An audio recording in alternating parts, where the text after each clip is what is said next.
მოგესალმებით მეცხრე არხის საინფორმაციო სამსახური პირდაპირ ეთერში ბრუნდება ახალ ამბებს 12 საათზე ნინო ვარდოსანიძე გაგაცნობთ. ტრაგედია მოხდა რუსეთში მოსკოვის მახლობლად ფსიქიატრიულ კლინიკაში გაჩენილი ხანძრის შედეგად 38 ადამიანი დაიღუპა, მათ შორის 36 პაციენტი და 2 ექიმი. გავრცელებული ინფორმაციით კლინიკაში ხანძრის დროს სულ 41 ადამიანი იმყოფებოდა. ალმოდებული შენობიდან დროულად გამოსვლა მხოლოდ ერთმა მედდამ და 2 პაციენტმა მოახერხა.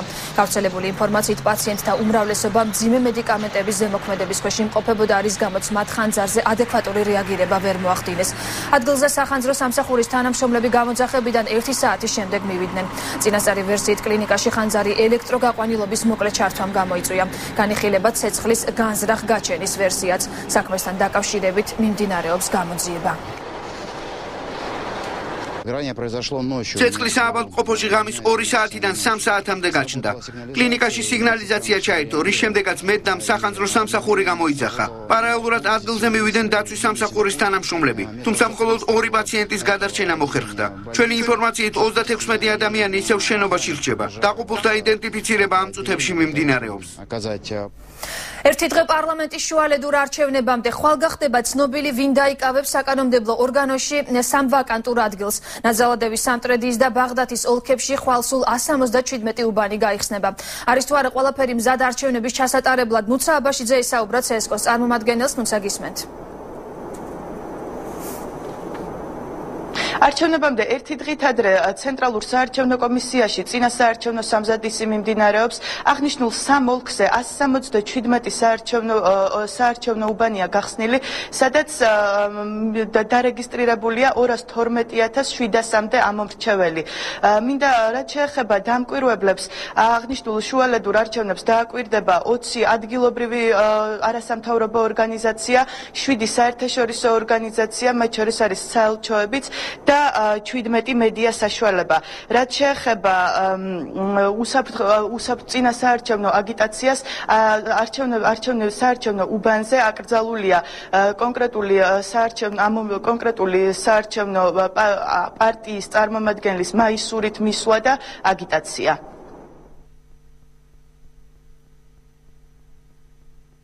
აკრძალულია ასევე ფოტო-ვიდეო გადაღება კენჭისყრის ფარულობის პრინციპიდან გამომდინარე კაბინაში და ასევე არჩევნებამდე, ანუ უბნის გახსნამდე 48 საათის განმავლობაში და დახურვის ჩათვლით ასევე აკრძალულია საზოგადოებრივი აზრის კვლევის შედეგების გამოქვეყნება გარდა არჩევნებში სავარაუდო მონაწილეთა რაოდენობისა.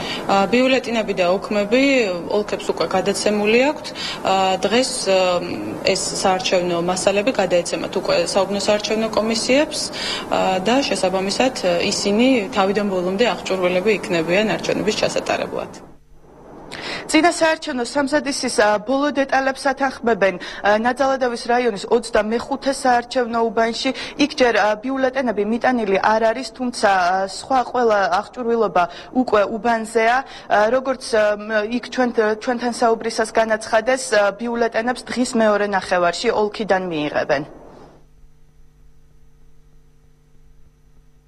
უბანი მზადდება, ეწყობა ყველაფერი, ბიულეტენები ჯერ თავისთავად არ არის, დღის მეორე ნახევარში მივიღებთ და მიმდინარეობს როგორც წესი დარიგია ყველაფერი კანონის მიხედვით. შეგახსენებთ, რომ შუალედური არჩევნები ხვალ ჩატარდება, საარჩევნო უბნები დილის 7 საათზე გაიხსნება, ხოლო ამომრჩეველს უკვე იქ მისვლა და თავისი აზრის დაფიქსირება დილის 8 საათიდან შეეძლებათ. არჩევნები და ხმის მიცემის პროცედურა საღამოს 8 საათზე დასრულდება. რაც შეეხება წინასწარ შედეგები უკვე საღამოს გახდება ცნობილი. მადლობა CSKO-დან ნუცა აბაშიძე საუბრობდა. დარჩება თუ არა ყობა დავითაშვილი მართველ გუნდში? კოალიცია ქართული ოცნება ამ საკითხზე სავარაუდოდ დღეს იმსჯელებს. ამის მიზეზი ჯანდაცვის მინისტრის მისამართით დავითაშვილის მიერ გამოთქმული ბრალდებები გახდა. ყობა დავითაშვილმა დავით სერგეენკო სადაზღვევო კომპანიების ლობირებაში დაადანაშაულა, რის გამოც თანაგუნდელების კრიტიკა დაიმსახურა. ბიძინა ივანიშვილი ამ საკითხს სტრასბურგში ყოფნისას გამოეხმაურა და განაცხადა, რომ ყობა დავითაშვილის მიერ გამოთქმული ბრალდებები უსაფუძვლოა. აღნიშნული ქმედების გამო პრემიერმა დავით აშვილს შენიშვნა მისცა. შეიძლებოდა ეს გუნდში მომხდარიყო ამ ყველაფრის განხილვა და მერე გამოტანილება ასე ვთქვათ საზოგადოებისთვის. ჩემთვის პირადად მიუღებელია, როდესაც ადამიანს უყენებ ისეთ ბრალდებას, როგორიც არის კორუფცია, ფარველობა ბიზნესზე თუ სხვადასხვა მიმართულებით და არ ედავს არანაირი არგუმენტაცია. კობა დავითაშვილის ეს გაკეთებული განცხადება, რომელიც ყველა მოისმინეთ, ეს იყო უადგილო, ხილად რო პასუხისმგებელი განცხადება და მინდა რომ სიცხადე შევიტანოთ და პრემიერსაც დავეკითხო რას აპირებს და მინდა ჩემი აზრიც მივაწოდო ამ საკითხთან დაკავშირებით. პრეზიდენტმა აფხაზეთის მთავრობის თავმჯდომარის მოვალეობის შემსრულებლად ვახტანგ ყოლბაიას დანიშვნის მოთხოვნა არ დააკმაყოფილა. უარის მიზეზი ის ფაქტი გახდა, რომ ყოლბაია ბურჯანაძის პარტიის წევრია. მიუხედავად ამისა, ის აღნიშნულ თანამდებობაზე მაინც რჩება. შეცვლის თუ არა პრეზიდენტის უარი არსებულ ვითარებას, ამას ბელა ზაქაიძე გვეტყვის, რომელიც ახლა პირდაპირ ეთერში ჩაგვერთვება. ბელა, გისმენთ. პრეზიდენტის უარის მიუხედავად ვახტანგ ყოლბაია აფხაზეთის მთავრობის თავმჯდომარის მოვალეობის შესრულებას განაგრძობს და უახლოეს პერიოდში ახალი მთავრობის დაკომპლექტებას გეგმავს. როგორც ყოლბაია აცხადებს, პრეზიდენტის თანხმობა აუცილებელი არ არის და თანხმობა მხოლოდ თავმჯდომარეს სჭირდება და არა თავმჯდომარის მოვალეობას. რაც შეეხება პრეზიდენტის არგუმენტს, რაც უარის თქმის საფუძველი გახდა, ყოლბაია ამას აბსურდულად მიიჩნევს.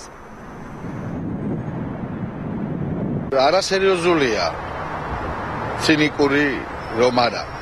ვითომ მე ვარ, ვითომ კი არა ვარ მე იმ პარტიაში, რომლის თავმჯდომარეა ქალბატონი ნინო ბურჯანაძე და ძირითადი დანაშაული ჩემი სააკაშვილის თქმით არის, რომ მე წარმოვადგენ იმ ძალებს, რომლებიც ეწინააღმდეგებიან აფხაზეთში დაბრუნებას.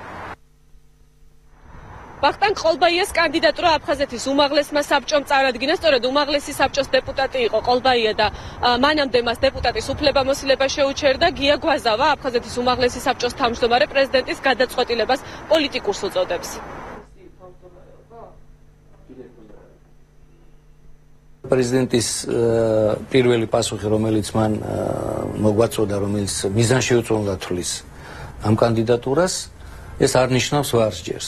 ჩვენ გვაქვს ჩვენი კონსტიტუციური უფლებები, კიდე მივმართავთ, დაველაპარაკებით.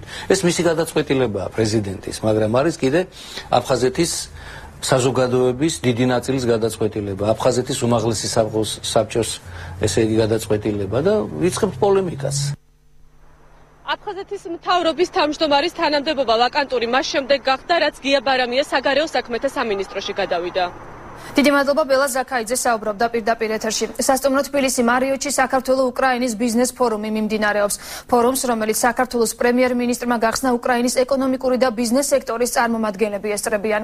ბიზნეს ფორუმში მონაწილეობის მიზნით თბილისში უკრაინული წამყვანი კომპანიების 50-მდე წარმომადგენელი ჩამოვიდა. მათ ინტერესს საქართველოს სოფლის მეურნეობის, ტრანსპორტის, IT-ის და ლოჯისტიკის სფეროები წარმოადგენს.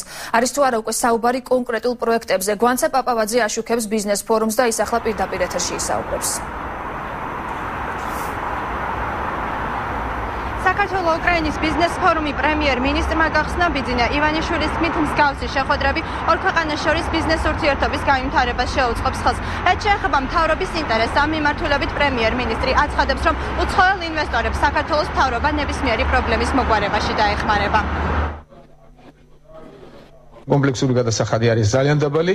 დანარჩენი პირობები თქვენ საქართველოს კარგად იცნობთ, ის რომ ევროპისა და აზიის გზაგასაღებზეა, აბრეშუმის გზაზეა საქართველო და მე ვფიქრობ, რომ ძალიან საინტერესო ქვეყანაა კლიმატური პირობები თუ სხვა პირობები და კომპლექსურად გარწმუნებთ, რომ საქართველო იქნება თუ ყველაზე არა ერთ-ერთი ძალიან საინტერესო ქვეყანა ინვესტირებისათვის. ჩამოსული არის 50-მდე კომპანიის წარმომადგენელი. მათ ინტერესები აქვს საქართველოს საფინანსო სექტორში, არის კომუნიკაციებში მათი ინტერესი, გადამამუშავებელ მრეწველობაში და ვფიქრობ, ამ მიმართულებით ახალ ინვესტიციებს შეიძლება ჩვენ ველოდოთ, რომელიც მნიშვნელოვნად ხელს შეუწყობს ჩვენთან ახალი სამუშაო ადგილების შექმნას. ღონისძიებას ასევე ესწრებიან ვიცე-პრემიერი კახი კალაძე, ეკონომიკისა და ფინანსთა მინისტრები, ასევე რეგიონული განვითარებისა და ინფრასტრუქტურის მინისტრი დავით ნარმანია. მინისტრების თქმით, უკვე გამოიკვეთა ინვესტორების დაინტერესება საფინანსო, საკომუნიკაციო და გადამამუშავებელი მრეწველობის სექტორში. მინისტრები ასევე ამბობენ, რომ ინვესტორები დღეს გაეცნობიან საქართველოში არსებულ საგადასახადო და საბაჟო სისტემას, რის შემდეგაც ქვეყანაში ინვესტიციების განხორციელებაზე დაფიქრდებიან. ძალიან დიდი რესურსი გააჩნია ქვეყანას უახლოეს მომავალში დავხვდეთ არა მარტო ენერგოდამოუკიდებელი, არამედ ექსპორტიორი ქვეყანა. მე დარწმუნებული ვარ, რომ მათგან ძალიან ბევრი მიიღებს გადაწყვეტილება საქართველოში განახორციელოს ინვესტიციები და მათი ინტერესი სფერო არის ძალიან ფართედ დაწყებული სოფლის მეურნეობით, დამთავრებული ენერგეტიკული და მაღალ ტექნოლოგიური წარმოებებით. მე ცალკე მექნება ასევე შეხვედრა დაინტერესებულ ჯგუფებთან, რომლებიც მუშაობენ ჩვენთან, მიიღებენ ჩვენგან ინფორმაციას იმაზე თუ რა პროექტები გამოცხადდება წელიწადის განმავლობაში დამატებით და ვეუბნებით იმას, რომ სატენდერო პროცედურები ღია, გამჭვირვალეა და ნებისმიერ დაინტერესებულ კომპანიას შეუძლია მიიღოს მონაწილეობა. ფორუმის ფარგლებში ასევე გადაწყდა საქართველო-უკრაინის კულტურული თანამშრომლობის ფონდის ჩამოყალიბება, რომლის საპატიო თავმჯდომარე სრულიად საქართველოს კათოლიკოს პატრიარქი ილია მეორე იქნება. რაც შეეხება ქართველ და უცხოელ ბიზნესმენებს, ისინი დღევანდელი ფორუმის მნიშვნელობაზე ამახვილებენ ყურადღებას. ჩვენ ვიმუშავებთ საერთაშორისო გაცვლით პროგრამებზე, ერთმანეთს ორი ქვეყნის საზოგადოებას გავაცნობთ, ერთმანეთის კულტურას, კლასიკას ვიმუშავებთ თარგმანებზე. შეჯერობით გადაწყდა, გუშინ მივიღეთ გადაწყვეტილება პატრიარქის კურთხევით და მისი სურვილით, რომ პატრიარქი იქნება ფონდის საპატიო თავმჯდომარე და პროექტებს ალბათ განვიხილავთ ორივე მიმართულებით, ესეა უკრაინასთან დაკავშირებულ პროექტებს, აქ მე მითხრეს, რომ არის მუზეუმი ცოტა რთულ მდგომარეობაში, ქართულ კულტურასთან დაკავშირებულ პროექტებს და შემდეგ ესე ორივე ქვეყანაში, ორივე ქვეყნის სივრცეში გაგრძელდება მუშაობა. ინდუსტრიულ ზონაში უკვე აქტიურად მუშაობს რამოდენიმე კომპანია უკრაინული, რომელიც ახორციელებს სხვადასხვა საინვესტიციო პროექტს და სავაჭრო ოპერაციებს, ასე ვთქვათ. და შესაბამისად ჩვენ ვთვლით, რომ ასეთ ფორუმებს უაღრესად დიდი მნიშვნელობა იქნება მომავალშიც, რომ უკვე კონკრეტულ დონეზე გავაფორმოთ ბიზნეს თანამშრომლობები უკრაინელ კოლეგებთან. Мы присутствуем на ბიზნეს ფორუმზე საქართველო-უკრაინის ეკონომიკურ ურთიერთობებზე ვისაუბრეთ. შეხვედრაზე აგრეთვე ორ ქვეყანას შორის კულტურული ურთიერთობები განვიხილეთ, რადგან კულტურის გარეშე ჩვენი ქვეყნებისთვის ცხოვრება შეუძლებელია. ღონისძიების ფორმატი ასევე ითვალისწინებს ორმხრივ შეხვედრებს ქართული და უკრაინული ბიზნესის წარმომადგენლებს შორის. საქართველო-უკრაინის ბიზნეს ფორუმის დეტალებით გვანცა პაპავაძე საუბრობდა. დათა ახალაია ბევრ ინფორმაციას ფლობს, თუნდაც მხოლოდ გირგვლიანი საქმეზე მისი ინფორმაცია ან თანამშრომლობა გამოძიებასთან ფასდაუდებელი იქნება. თუმცა იგი ბევრ სხვა ადამიანთან ერთად ინარჩუნებს საოცარ პოზიციას, არ ამბობს, რაც იცის. ეს განცხადება საქართველოს იუსტიციის მინისტრმა თია წულუკიანმა გადაცემა პოლიტმეტრში სტუმრობისას გააკეთა. მიუხედავად ამისა, გამოძიებასთან თანამშრომლობის სანაცვლოდ ახალაიასთვის გარანტიების მიცემას იუსტიციის მინისტრი მიუღებლად მიიჩნევს. თია წულუკიანმა ნაციონალური მოძრაობის ცალკეული წევრები მარგინალებად მოიხსენია და აქვე აღნიშნა, რომ პარტიის რამდენიმე წარმომადგენელთან თანამშრომლობას არ გამორიცხავს. გამოძიებასთან თანამშრომლობა, რა თქმა უნდა, ყველას ევალება და ეს არასდროს არ იქნება ჩემი აზრით რაღაცის სანაცვლოდ. დათა ახალაიაც პრეზიდენტის არ იყოს ძალიან ბევრი ინფორმაციას ფლობს, მათ შორის თუნდაც გირგვლიანის საქმეზე, სხვა რომ არ დავასახელოთ და მისი მონაწილეობა და თანამშრომლობა და არ ქვით თუ გნებავთ თუნდაც ამ საქმეში და ბევრ სხვა საქმეში იქნება ფასდაუდებელი. უბრალოდ ის აქამდე სხვათა შორის ძალიან ბევრ სხვა ადამიანთან ერთად ინარჩუნებს საოცარ, ასე ვთქვათ, პოზიციას, რომ ის არ ამბობს, რაც იცის. თუ კი მას არაფერი არ აქვს საკუთარ თავთან სასაყვედურო გირგვლიანის საქმეში, მე არ მესმის, რატომ არ ამბობს იმას, რაც იცის. არა და მან ბევრი რამ იცის. მთავარ პროკურატურაში გერმანელი ექსპერტის პამელა კნაუსის ვიზიტი გრძელდება. პამელა კნაუსი შტუტგარტის პროკურორი ამას დანაშაულის გამოძიების კუთხით დიდი გამოცდილება აქვს. საქმე ეხება საქართველოში წამების და არაადამიანური მოპყრობის ფაქტებზე დაწყებულ ფართომასშტაბიან გამოძიებას, სადაც 2000-ზე მეტი პირია დაკითხული. გერმანელი ექსპერტის საქართველოში მოწვევის მიზანი სწორედ ქართველი კოლეგებისათვის სისტემური დანაშაულის შეფასების საკითხში გამოცდილების გაზიარებაა. პამელა კნაუსი უკვე შეხვდა საქართველოს მთავარ პროკურორს არჩილ კბილაშვილს.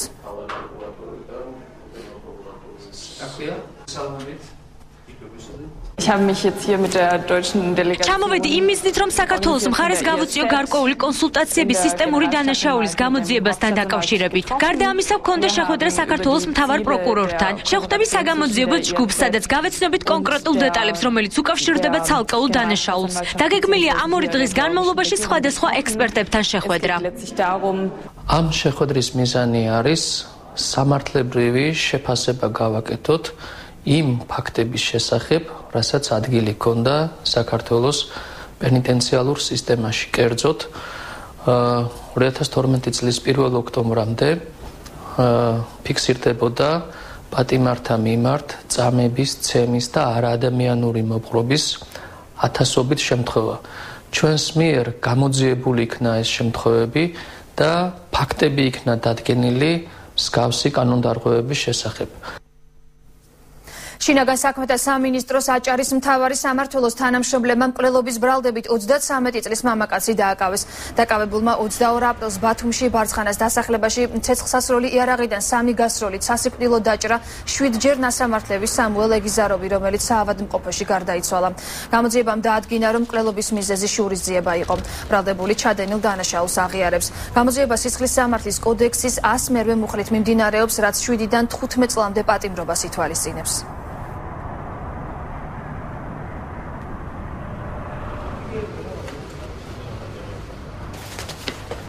შინაგან საქმეთა სამინისტროს აჭარის მთავარი სამმართველოს თანამშრომლებმა ჩატარებული ოპერატიული საგამოძიებო ღონისძიებების შედეგად განზრახ მკვლელობის ბრალდებით ერთი პირი დააკავეს, რომელმაც 2013 წლის 22 აპრილს ცეცხლსასროლი იარაღიდან 3 გასროლით სასიკვდილოდ დაჭრა 7 ჯერ ნასამართლების სამუელ ეგიზაროვი. გამოძიება საქართველოს სისხლის სამართლის კოდექსის 101 მუხლით მიმდინარეობს.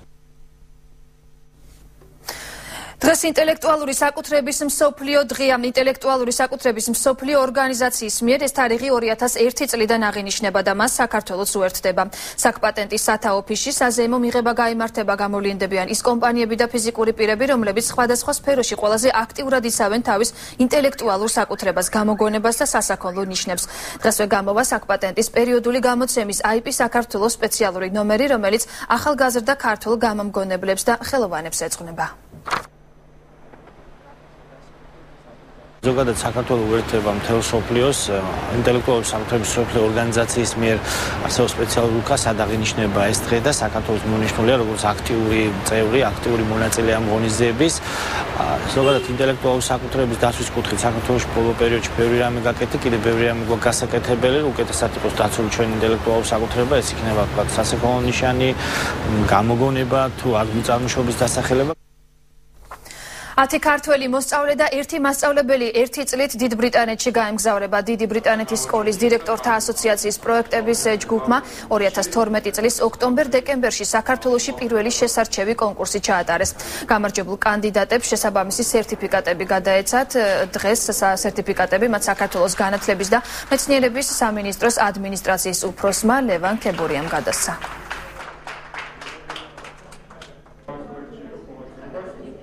ვახორციელებთ ამას ბრიტანეთის თვითონ მთავრობასთან ერთად დაფუძნებული კომპანია HMC ესეთი პროექტების ჯგუფია საქველმოქმედო, რომელიც ძალიან ბევრ საბჭოთა კავშირის ქვეყნებში შესული და მთლიან ევროპის მასშტაბით, რომელიც აფინანსებს, არჩევს ინტერვიუსა და ტესტირების შედეგად გამარჯვებულ ბავშვებს და მასწავლებლებს და უშვებს ინგლისში 1 წლით კერძო სკოლაში სასწავლებლად. ჩემი მიზანი იყო რომ ინგლისში მესწავლა და იქ ვისწავლი ისტორია, გეოგრაფია, ინგლისურს და ასევე სამართალს.